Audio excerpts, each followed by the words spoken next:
El 25 de setembre, a Premià de Dalt, es durà a terme la caminada a Montserrat amb el grup excursionista La Tortuga a les 8 del matí a la plaça de la Vila. El Club Nàutic d'Arenys de Mar celebrarà durant els dies 26 i 27 de setembre l'11a edició de la Copa Ranc, una de les competicions més emblemàtiques del territori català. El 27, a Arenys de Munt, es podrà gaudir del 13è campionat de partides ràpides d'escacs a la plaça de l'Església fins a les 2 del migdia. A Mataró es durà a terme la segona caminada popular Mataró Camina per l'Alzheimer, organitzat per diverses entitats de la ciutat. Començarà a les 8 del matí a l'Ermita de Sant Simó.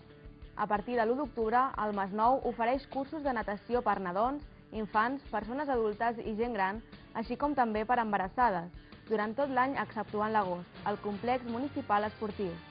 Rectifiquem una informació de l'agenda anterior on vam dir que la cursa popular de policies de Vilassar de Mar era el diumenge 20.